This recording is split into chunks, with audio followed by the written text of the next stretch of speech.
ಶ್ರೀ ಗುರುಭ್ಯೋ ನಮಃ. ಹರಿ ಓಂ. ಆತ್ಮೀಯರೇ, ವಂದನೆಗಳು. ಹಿಂದೂ ಧರ್ಮ ಶಿಕ್ಷಣ ವಿಭಾಗಕ್ಕೆ ಸ್ವಾಗತ.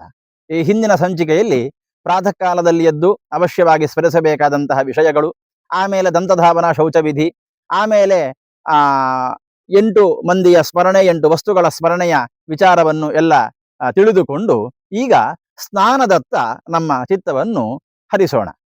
ಸ್ನಾನ ದೇಹದ ಶುದ್ಧಿಗೆ, ಮನಸ್ಸಿನ ಶುದ್ಧಿಗೆ ಅತ್ಯಂತ ಅವಶ್ಯಕವಾಗಿ ಮಾಡಬೇಕಾದಂತಹ, ಪ್ರತಿನಿತ್ಯದಲ್ಲಿಯೂ ಮಾಡಬೇಕಾದಂತಹ ಒಂದು ಕರ್ತವ್ಯ.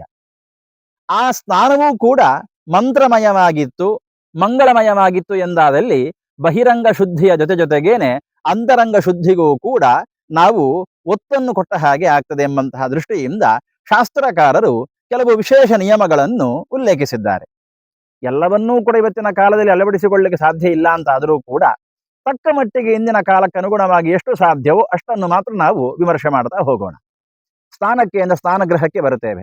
ನಳ್ಳಿಯ ನೀರೋ, ಗೀಸರಿನ ನೀರೋ, ಟಾಂಕಿಯ ನೀರೋ, ಅಥವಾ ಹಂಡೆಯಲ್ಲಿ ತುಂಬಿಸಿಟ್ಟಂತಹ ಬಿಸಿ ನೀರೋ, ತಣ್ಣೀರೋ, ಅಥವಾ ಯಾವುದೇ ಆಗಿರಲಿ, ಅಲ್ಲಿ ಸ್ನಾನ ಮಾಡುವಾಗ ನಾವು ಸ್ನಾನ ಮಾಡುವ ನೀರಿನಲ್ಲಿ ಗಂಗಾದಿ ತೀರ್ಥಗಳ ಸ್ಮರಣೆಯನ್ನು ಮಾಡಬೇಕು ಅಂತ ಹೇಳ್ತಾರೆ. ಇಷ್ಟು ಸುಂದರವಾದ ಒಂದು ಆಲೋಚನೆ, ಎಂತಹ ಒಂದು ಕಾನ್ಸೆಪ್ಟ್. ಸ್ನಾನ ಮಾಡುವ ಮುಂಚೆ ಆ ನೀರನ್ನು ಮುಟ್ಟಿಕೊಂಡು ಅಥವಾ ಒಂದು ಬೊಗಸೆಯಲ್ಲಿ ನೀರನ್ನು ಹಿಡುಕೊಂಡು ಪ್ರಾರ್ಥನೆ ಮಾಡಬೇಕಂತೆ.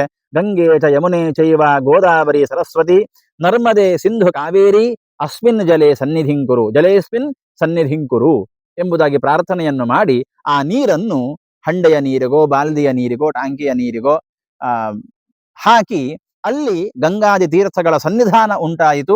ಅಂತಹ ಪವಿತ್ರವಾದ ನೀರಿನಲ್ಲಿ, ತೀರ್ಥದಲ್ಲಿ ನಾನು ಸ್ನಾನ ಮಾಡ್ತಾ ಇದ್ದೇನೆ ಎಂಬ ಅನುಸಂಧಾನವನ್ನಿಟ್ಟುಕೊಂಡು ಸ್ನಾನ ಮಾಡಿದರೆ ತೀರ್ಥ ಸ್ನಾನ ಮಾಡಿದ ಪುಣ್ಯ ನಮಗೆ ಪ್ರಾಪ್ತವಾಗ್ತದೆ ಅಂತ ಶಾಸ್ತ್ರಕಾರರು ನಮ್ಮ ಸನಾತನ ಸಂಸ್ಕೃತಿಯಲ್ಲಿ ನಿರ್ದೇಶನವನ್ನು ಮಾಡಿರತಕ್ಕಂತಹದ್ದು.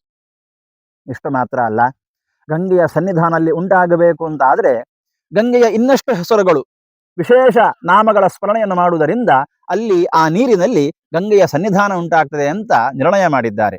ಯಾವುದದು? ಇದನ್ನು ನಿತ್ಯದಲ್ಲಿಯೂ ಸ್ನಾನ ಮಾಡುವಾಗ ಪಠಿಸಬೇಕು.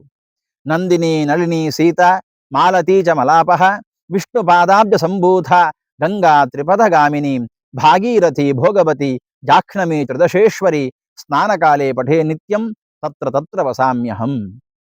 ಸ್ನಾನ ಕಾಲದಲ್ಲಿ ಈ ನದಿಗಳ ಸ್ಮರಣೆಯನ್ನು ಮಾಡಿದೆವು ಎಂದಾದಲ್ಲಿ, ವಿಶೇಷವಾಗಿ 3 ದಿಕ್ಕಿನಲ್ಲಿ ತ್ರಿಪಥಗಾಮಿನಿ ಅಂತ ಕರೆಸಿಕೊಂಡ ಗಂಗೆಯ ಸ್ಮರಣೆಯನ್ನು ಮಾಡಿದೆವು ಎಂದಾದಲ್ಲಿ ನಾವು ಸ್ನಾನ ಮಾಡುವ ಎಲ್ಲ ಕಡೆಯ ನೀರಿನಲ್ಲಿಯೂ ಕೂಡ ಗಂಗೆಯ ಸನ್ನಿಧಾನ ಉಂಟಾಗ್ತದೆ. ಗಂಗೆ ಗಂಗೆ ಗಂಗೇತಿ ಯೋ ಬ್ರೂಯಾತ್ ಯೋಜನಾನಾಂ ಶತೈರಪಿ ಮುಚ್ಯತೆ ಸರ್ವಪಾಪೈಶ್ಚ ವಿಷ್ಣುಲೋಕಂ ಸ ಗಚ್ಚತಿ. 100 ಯೋಜನ ದೂರದಲ್ಲಿದ್ರೂ ತೊಂದರೆ ಇಲ್ಲ. ಸ್ನಾನ ಮಾಡುವಾಗ ಗಂಗೆ ಮಾಂ ಪುನೀಹಿ, ಗಂಗೆ ಮಾಂ ಪುನೀಹಿ, ಗಂಗೆ ಮಾಂ ಪುನೀಹಿ, ಮಾಂ ಅಂದರೆ ನನ್ನನ್ನು, ಪುನೀಹಿ ಪವಿತ್ರನನ್ನಾಗಿಸು ಎಂಬುದಾಗಿ ಪ್ರಾರ್ಥನೆಯನ್ನು ಮಾಡಿಕೊಂಡು ಗಂಗಾ ಸ್ಮರಣೆಯ ಪೂರ್ವಕ ಸ್ನಾನವನ್ನು ಮಾಡಿದೆವು ಎಂದಾದಲ್ಲಿ ಮುಚ್ಯತೆ ಸರ್ವ ಪಾಪೈಶ್ಚ, ಎಲ್ಲ ಪಾಪಗಳಿಂದಲೂ ಕೂಡ ಮುಕ್ತನಾಗಿ ವಿಷ್ಣು ಲೋಕಂ ಸ ಗಚ್ಚತಿ, ಭಗವಂತನ ಲೋಕವನ್ನು ಅಂದರೆ ಸಂಸಾರ ಬಂಧನದಿಂದ ಬಿಡುಗಡೆಯನ್ನು ಹೊಂದಿ ಮೋಕ್ಷ ಲೋಕಕ್ಕೆ ಹೋಗಲಿಕ್ಕೆ ಮುಂದಡಿ ಇಡ್ತಾನೆ ಅಂತ ಗಂಗೆಯ ಮಹತ್ವವನ್ನು ಸಾರಿದ್ದಾರೆ. ಯಾಕೆ ಗಂಗೆಗೆ ಎಷ್ಟು ಮಹತ್ವ? ಗಂಗೆ ಗಂಗೆ ಅಂತ ಎಲ್ಲರೂ ಗಂಗಾ ಸ್ನಾನಕ್ಕೋಸ್ಕರ ಹಾತೊರೀತಾರೆ ನಮ್ಮ ಸನಾತನ ಧರ್ಮದಲ್ಲಿ, ಸನಾತನ ಸಂಸ್ಕೃತಿಯಲ್ಲಿ. ಯಾತಕ್ಕೋಸ್ಕರ ಕೇಳಿದರೆ, ಯಾರು ಗಂಗೆ? ಗಂಗೆ ಎಲ್ಲಿಂದ ಬಂದು? ಗಂಗೆಯ ಉತ್ಪತ್ತಿ ಹೇಗಾಯಿತು? ವಿಸ್ತೃತವಾದ ಕಥೆ ಮುಂದಿನ ಸಂಚಿಕೆಗಳಲ್ಲಿ ನೋಡೋಣ. ಅಂತೂ ಒಂದು ಸೂಕ್ಷ್ಮ ಪರಿಚಯ, ಸಣ್ಣ ಪರಿಚಯವನ್ನು ಹೇಳಬೇಕು ಅಂತ ಆದ್ರೆ, ಗಂಗೆ ಯಾರು? ದಾಸರು ಹೇಳ್ತಾರೆ, ಹರಿಪಾದೋದಕದಿಂದ ಹರಿದು ಬಂದಳೆ ಗಂಗಾ, ಪರಮ ಭಕುತರ ಸಂಗ ವರವನ್ನೇ ಕೊಡುತುಂಗ, ಭಾಗ್ಯಾವ ಕೊಡೆಗಾರುತಿ ಭಾಗೀರಥಿ ಭಾಗ್ಯಾವ ಕೊಡೆಗಾರುತಿ ಅಂತ ಆ ಗಂಗೆಯಲ್ಲಿ ಹರಿಪಾದೋದಕದಿಂದ ಹರಿದು ಬಂದವಳು. ಭಗವಂತನ ಪಾದವನ್ನು ತೊಳೆದಾಗ ಆ ಪಾದ ತೊಳೆದ ನೀರೇ ಗಂಗೆ. ಹಾಗಾಗಿ ಆ ಗಂಗೆಗೆ ಅಷ್ಟು ಪವಿತ್ರ ಸ್ಥಾನ. ಆಧ್ಯಾತ್ಮಿಕ ದೃಷ್ಟಿಯಿಂದ ಆದರೆ ವೈಜ್ಞಾನಿಕವಾಗಿಯೂ ಕೂಡ ಗಂಗೆ ಪರಮ ಪವಿತ್ರವಾದಂತಹ ನೀರು, ಅತ್ಯದ್ಭುತವಾದಂತಹ ಔಷಧೀಯ ಗುಣಗಳನ್ನು ತನ್ನಲ್ಲಿ ತುಂಬಿಸಿಕೊಂಡಂತಹ ನೀರು ಗಂಗೆ ಅಂತ ವಿಜ್ಞಾನವು ಇವತ್ತು ಒಪ್ಪಿಕೊಂಡಿದೆ. ಅಂತಹ ಗಂಗೆಯನ್ನು ಗಂಗೆ ಮಾಂಪುನೀಹಿ ಅಂತ ಸ್ಮರಣೆ ಮಾಡ್ತಾ ಸ್ನಾನ ಮಾಡುವುದರಿಂದ ಬಹಿರಂಗ ಶುದ್ಧಿಯ ಜೊತೆಗೇನೆ ಅಂತರಂಗದ ಶುದ್ಧಿಯೂ ಉಂಟಾಗಿ ನಿರ್ಮಲ ಮನಸ್ಸು ನಮ್ಮದು ಉಂಟಾಗ್ತದೆ ಅಂತ ಶಾಸ್ತ್ರಕಾರರು ಹೇಳಿದ್ದಾರೆ. ನಾವು ಏನೇನೋ ಮಾತನಾಡಿಕೊಂಡು ಏನೇನೋ ಹಾಡು ಹಾಡಿಕೊಂಡು ಬಾತ್ರೂಮ್ ಸಿಂಗರ್ಸ್ ಅಂತ ಕೆಲವರು ಇರ್ತಾರೆ.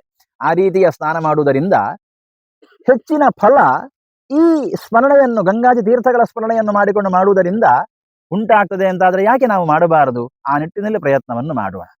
ಅಷ್ಟು ಮಾತ್ರ ಅಲ್ಲ, ಇನ್ನಷ್ಟು ಕೆಲವು ಪುಣ್ಯತಮ ನದಿಗಳ ಸ್ಮರಣೆಯನ್ನು ಮಾಡಲಿಕ್ಕೆ ಹೇಳುತ್ತಾರೆ, ಆ ತೀರ್ಥಗಳ ಪ್ರಾರ್ಥನೆಯನ್ನು ಮಾಡಲಿಕ್ಕೆ ಹೇಳುತ್ತಾರೆ. ಯಾವುದದು ಕೇಳಿದರೆ ಗಂಗಾ ಸಿಂಧು ಸರಸ್ವತಿ ಚ ಯಮುನಾ ಗೋದಾವರಿ ನರ್ಮದಾ ಕೃಷ್ಣ ಭೀಮರತಿ ಚ ಫಲ್ಗು ಸರಯೂ ಶ್ರೀಗಂಡಕಿ ಗೋಮತಿ ಕಾವೇರಿ ಕಪಿಲಾ ಪ್ರಯಾಗ ವಿನತಾ ನೇತ್ರಾವತಿ ಇತ್ಯಾದಯಃ ನದ್ಯಃ ಶ್ರೀ ಹರಿಪಾದ ಪಂಕಜ ಭವಾಹ ಕುರುವಂತು ನೋ ಮಂಗಲಂ. ಭಗವಂತನ ಪಾದ ತೊಳೆದು ಹರಿಯುತ್ತಾ ಇರತಕ್ಕಂತಹ ಎಲ್ಲ ಪವಿತ್ರ ನದಿಗಳು ನಹ ಮಂಗಳಂ ಕುರುವಂತು ನೋ ಮಂಗಲಂ, ನಮ್ಮೆಲ್ಲರಿಗೂ ಮಂಗಳವನ್ನುಂಟು ಮಾಡಿ. ಎಂಥ ಅದ್ಭುತ ಪ್ರಾರ್ಥನೆ ನೋಡಿ. ಹಿಂದೂ ಧರ್ಮದ, ಸನಾತನ ಧರ್ಮದ ವೈಶಿಷ್ಟ್ಯವೇ ಅದು. ನನ್ನನ್ನು ಉದ್ಧಾರ ಮಾಡಲಿ, ನನಗೆ ಒಳಿತು ಮಾಡಲಿ, ನನ್ನ ಪರಿವಾರಕ್ಕೆ ಒಳಿತು ಮಾಡಲಿ, ಈ ರೀತಿಯ ಪ್ರಾರ್ಥನೆ ಅಲ್ಲ. ಅಂತಹ ಪ್ರಾರ್ಥನೆಯೂ ಇದೆ. ಅದು ಯಾವಾಗ? ವೈಯಕ್ತಿಕವಾಗಿ ದೇವಸ್ಥಾನಕ್ಕೆ ಹೋದಾಗ, ನಮ್ಮ ಮನೆಯಲ್ಲಿ ದೇವರ ಮುಂದೆ ಪ್ರಾರ್ಥಿಸುವಾಗ, ನಮಸ್ಕರಿಸುವಾಗ ಇರಲಿಕ್ಕೆ ಸಾಕು, ಅದು ವೈಯಕ್ತಿಕ ವಿಷಯ.